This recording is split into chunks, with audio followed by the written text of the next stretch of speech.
Graças e paz, meus irmãos, tudo bom? Aqui quem fala é o Sabino.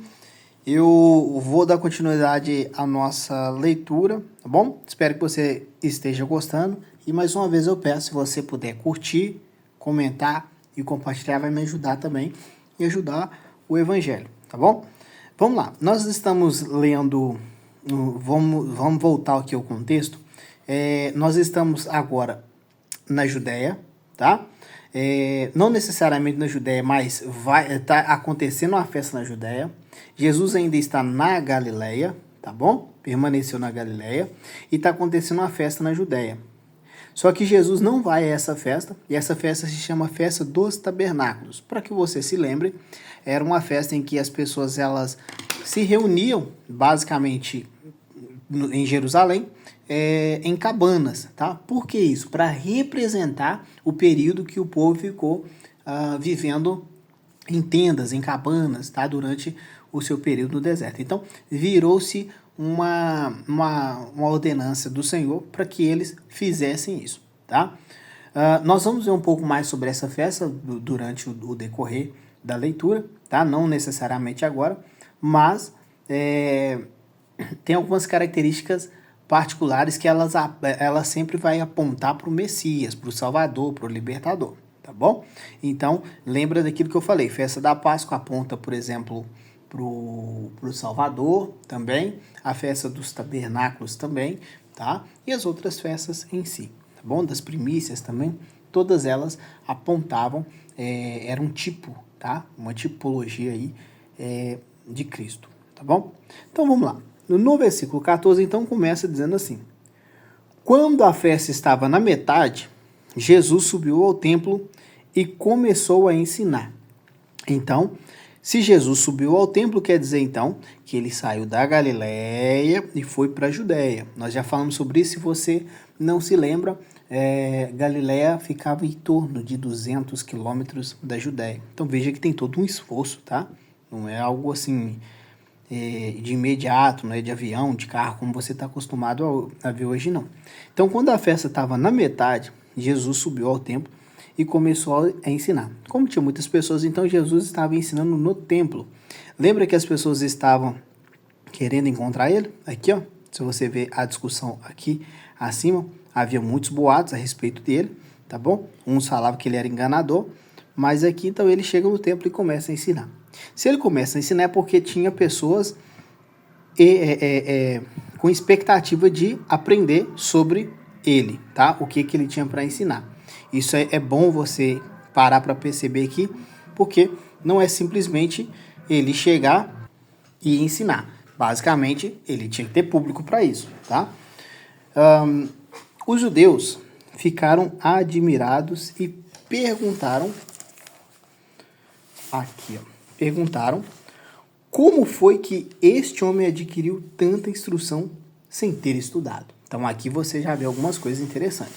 Primeira coisa, as pessoas estavam assistindo então o ensino de Jesus, tá? Agora a pergunta que a gente precisa fazer é, por que Jesus foi na metade da festa? Porque havia grande chance dele chegar nessa festa e as pessoas, pela sua euforia e preocupação, acabar querendo declarar ele como rei, tá? E não era a hora dele, tá bom? Não era o momento dele. Então ele acabou administrando isso e chegando no meio da festa, tá? Talvez até abaixando um pouco a expectativa das pessoas quanto à sua chegada, tá bom? Outra coisa que você vai ver é que Jesus, então, ele ensinava, tá?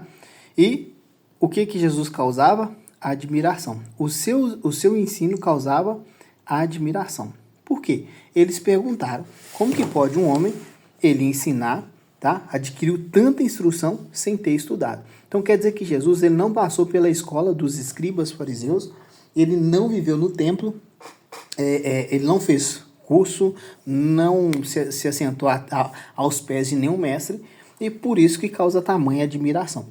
Ou seja, para as pessoas chegarem nessa conclusão, é porque o ensino dele realmente era algo extraordinário, tá bom? E além de tudo, eles sabiam que ele não havia enfrentado nenhuma faculdade, e todos nós sabemos a origem do conhecimento de Jesus, tá? Mas uma coisa, então, que a gente pode ver é que o ensino de Jesus, ele é admirador, tá? Todas as pessoas, em muitos aspectos, vocês vão ver que eles sempre vão admirar o ensino de Jesus, tá? E o que é interessante? Pergunte-se, por exemplo, quanto tempo Jesus ensinou. Jesus ensinou cerca de 3 anos, né? Seu ministério durou em cerca de 3 anos. E outros líderes, por exemplo, Platão, Aristóteles, Siddhartha Gautama, todos eles ensinaram por longos períodos, tá bom? Todos eles ensinaram por longos períodos. Mas veja que o ensino de Jesus, ele é tão poderoso, tão gracioso, tão glorioso, que o ensino de Jesus, ele precisou ensinar durante 3 anos, e o ensino dele perpetua até hoje. Por quê? Porque o ensino dele não é ensino de homens, tá? O ensino dele não é de origem humana, é de origem dos céus. Então, a primeira coisa o ensino de Jesus é admirador. O ensino de Jesus, ele é diferente de qualquer outro ensino, porque o ensino de Jesus, ele é cheio de graça e de verdade. Certo? Os seus espectadores ficavam boca aberta, pois ele não aprendeu dos fariseus, saduceus, dos escribas, ele aprendeu do próprio Pai. Agora, quando eu falo aqui saduceus, escribas, você sabe me dizer, por exemplo, o que é escriba? Tá? Às vezes a gente cita fariseu, eu já citei algumas vezes, mas um escriba, por exemplo, ele era uma espécie de copista, ele copiava, tá, as escrituras do Antigo Testamento, ele que fazia a cópia manualmente, tá? Manualmente. Porque eles não tinham impressora, né? Nós hoje temos impressora, eles não tinham. Então a forma de fazer isso era copiando, tá? Então, falei aqui escribas, fica aí como curiosidade para você entender um pouco sobre isso, tá bom? Então Jesus, ele respondeu: o meu ensino não é de mim mesmo, vem daquele que me enviou. Então aqui nós já sabemos então como pode que esse homem ter tanta instrução. Ele responde: porque o meu ensino não vem de mim mesmo, ele vem daquele que me enviou. Quem enviou? O Pai, tá bom? Então a origem do ensino de Jesus é divina, tá? Então tudo que Jesus ensinou, ele sempre diz: olha, eu só vou falar aquilo que o Pai me ensinou, tá bom? O seu ensino vem de Deus, certo? Então o seu ensino, ele é cheio de graça e de verdade, tá bom? Agora tem algo interessante que Jesus ele vai deixar aqui como observação. Se alguém decidir fazer a vontade de Deus, descobrirá se meu ensino vem de Deus ou se falo por mim mesmo. Então veja, mesmo ele ensinando, o ensino dele, ele vai dizer: olha, se alguém decidir fazer a vontade de Deus. Então é possível que Jesus então ensinava, e as pessoas apenas adquiriam conhecimento. Isso não é diferente dos dias de hoje. Veja que Jesus está numa festa, muita gente, muitas pessoas, e ele é bem claro nisso. Olha, se alguém decidir fazer a vontade de Deus, descobrirá se o meu ensino vem de Deus ou se eu falo de mim mesmo. Se alguém decidir. Então tem pessoas à nossa volta, e eu queria que você comentasse aí, ó. Eu me lembrei de uma pessoa agora, que adquire conhecimento, assiste Jesus, assiste pregação, vê, aprende tudo, todas as técnicas, faz curso, mas eles não decidem fazer a vontade de Deus. Então eles acabam não descobrindo se o ensino de Jesus é de Deus ou não. Eles apenas criam uma admiração pelo ensino de Jesus. Tem pessoas, por exemplo, que estudam teologia. Tem faculdades, por exemplo, que não são ministeriais e que eles ensinam teologia. E muito. Porém, eles não pegam o ensino de Jesus para praticar, apenas a nível de conhecimento. Tá bom? Então veja que para conhecer a vontade de Deus, a revelação de Deus, é necessário decidir fazer a vontade de Deus. Jesus ensinava, mas quem precisa decidir fazer a vontade de Deus ou não é Jesus? Não, são seus ouvintes. Então talvez você assiste todos os vídeos que eu coloco aqui, mas se você não decidir colocar em prática, de nada vai adiantar. Se você quiser mais revelação de Deus, você precisa fazer a vontade de Deus. Ensino, né? Ou falar sem praticar, por exemplo, é a mesma coisa que você olhar no espelho. Se eu te perguntar agora, ó, você hoje se olhou no espelho? Você provavelmente vai dizer, ó, me olhei. Provavelmente, né? Você lembra a imagem que você olhou no espelho? Talvez não, certo? Talvez não. Então, ou seja, aprender. Quem fala algo parecido assim é Tiago, tá? Mas aprender e não praticar é a mesma coisa que olhar no espelho e esquecer do que você viu. Tá bom? Jesus, então, o que ele está dizendo para as pessoas? Vocês precisam decidir ou vocês precisam ter uma experiência pessoal com Deus. Aí vocês vão descobrir a origem do ensino dele. Todos nós precisamos, então, ter uma experiência pessoal com Deus. É intransferível a experiência com Deus. Ah, mas minha mãe teve uma experiência com Deus, meu pai teve uma experiência com Deus, meu irmão teve uma experiência com Deus, fulano, ciclano, beltrano teve... Não adianta, se você não tiver, de nada vale. É você que precisa ter essa experiência com Deus. Se alguém decidir fazer a vontade de Deus, descobrirá se o meu ensino vem de Deus ou falo por mim mesmo, certo? Então, gostaria de deixar aqui então um desafio para você. Comenta aí como nós podemos experimentar a vontade de Deus, a boa, perfeita e agradável vontade de Deus. Coloque aí oração, leitura da palavra, intercessão, comunhão. Anote alguma coisa aí, coloque aí no comentário para mim, me ajude. Como que eu posso ter mais conhecimento de Deus, tá? E aí eu não falo do conhecimento apenas de letra, tá? Mas de experimentar Deus. Como que eu posso? Em comunhão com os irmãos, indo à igreja, ouvindo pregação, lendo livro, ouvindo música, seja lá o que for, tá bom? Coloque aí, me ajude aí, beleza? O versículo 18 diz assim, olha, aquele que fala por si mesmo busca a sua própria glória, mas aquele que busca busca a glória de quem o enviou, este é verdadeiro. Não há nada de falso a seu respeito.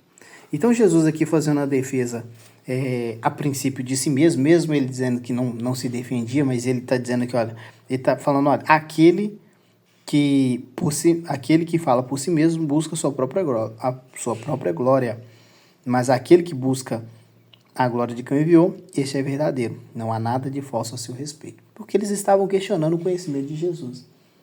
Mas ele está dizendo basicamente eu não busco a glória de ninguém, não busco reconhecimento de ninguém, não busco elogio de ninguém, certo? Eu não busco reconhecimento de ninguém, mas aquele que busca a glória de quem o enviou. O que ele está dizendo? Eu estou buscando a glória de Deus. E é interessante isso, esse exemplo de Jesus, porque muitos pregadores, muitos pastores, eles acabam atraindo para si essa glória aqui, ó. E o seu ensino acaba caindo em falsidade, certo? Porque quando você, pregador, ministro, evangelista, você tem um compromisso com o evangelho de Deus, você não se preocupa com os elogios humanos. Você se preocupa em fazer a vontade de Deus. E aí o seu ensino, ele é o quê? Ele não há nada de falso a seu respeito. Ah, mas se tem uma determinada palavra que eu não vou pular ela, eu vou falar sobre ela. Ela fala para nós e sobre nós. Mas Jesus está dizendo, eu não busco glória de homem, eu não busco reconhecimento humano. Uma coisa que nós temos que lembrar é que quem busca a sua própria glória, quem busca a glória humana, se satisfaz com glória humana. Lembra quando Jesus disse assim, olha, não diga para sua mão esquerda o que faz a direita, né, e vice-versa? Por quê? Para não ter que receber parabéns aqui na terra. Não toque em trombeta quando fizer alguma coisa boa para alguém, porque o seu reconhecimento já vai ficar aqui mesmo. Parabéns, as pessoas vão dizer para você, parabéns, certo? Agora, aquele que busca a glória de Deus, ele não se preocupa com a glória humana, tá bom? Então, olhe hoje para esse exemplo de Jesus e fala, olha, eu vou me focar aqui no reconhecimento da glória de Deus, tá? Deus é verdadeiro e seu ensino é verdadeiro, não há nada de falso ao seu respeito. Isso falando do mensageiro aqui, que é Jesus, e a respeito de Deus, que também não há nada de falso ao seu respeito. Tá bom? Agora, quando nós vemos isso aqui, nós precisamos então lembrar, ó, não há nada de falso ao seu respeito. Isso falando o quê? Dos ensinos de Jesus, da palavra de Deus, da vontade de Deus. Talvez você, para finalizar aqui, talvez você já tenha ouvido alguma vez alguém dizer assim, mas a Bíblia foi escrita por homens, tá? E nós sempre dizemos, escrita por homens inspirados por Deus. E uma pergunta que nós sempre precisamos fazer é, o que é inspiração? Tá? Eu explico isso muito para os meus irmãos na igreja, falo muito o que é inspiração, porque as pessoas acham que alguém fechou o olho e saiu escrevendo. É como, irmão, se Deus ele tivesse usado o homem como caneta. O homem, ele vai transmitindo aquilo que Deus a vontade de Deus. Mas não necessariamente Deus ditou a palavra dele, cada palavra. O homem, ele é inspirado por Deus, tá? Mas nós vamos falar isso no outro momento. Mas aqui, foque nisso aqui, ó. Não há nada de falso ao seu respeito. Não há nada de falso a respeito do ensino de Jesus, não há nada de falso a respeito do ensino de Deus. Ou seja, toda a palavra de Deus, ela é inerrante. Não há erro na palavra de Deus. Tá bom? Não há erro na palavra de Deus. Tem um conceito que nós usamos que chama-se inerrância bíblica, ou seja, não há erro na palavra de Deus. Mas por que numa está escrito uma coisa e noutra está escrito outra coisa? Estou falando isso até para aguçar a sua curiosidade. Aí existem traduções, versões, tá bom? Idiomas, mas se a gente for buscar a palavra de Deus no seu original, não há erro, não há contradição, não tem isso. Tá bom? Ou seja, não há nada de falso ao seu respeito. 2 Timóteo, capítulo 3, versículo 16, diz que toda escritura é divinamente inspirada por Deus. Tá bom? Ela é capacitada, ela é própria, ela tem qualificação para poder ensinar, corrigir, redaguir, direcionar, ensinar, todas as coisas. Porque nela não há erro. Ela é inspirada por Deus. E quando eu digo todas, é toda a escritura. Antigo Testamento e Novo Testamento. Tá bom? Bom, então, ficamos até aqui. O que nós podemos tirar de aprendizado aqui?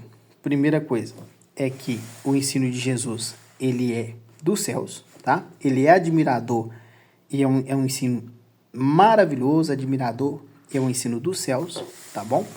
Outra coisa que nós vamos ver aqui é que Jesus, ele não precisou se assentar aos pés de nenhum homem para poder aprender, fazer curso, tá? Porque o ensino dele vem de Deus, tá bom? Outra coisa que nós vamos ver é que Jesus, ele fala, olha, eu não falo de mim mesmo, tá bom? E ele diz bem claro, se alguém decidir fazer a vontade de Deus, esse vai descobrir se eu falo de Deus ou não, certo? Então, se eu puder deixar uma palavra para você hoje aqui decida fazer a vontade de Deus. Você fazendo isso, Deus ele vai se revelar mais a você, tá bom? Deus abençoe sua vida, muito obrigado pela sua atenção e até a próxima. Tchau, tchau.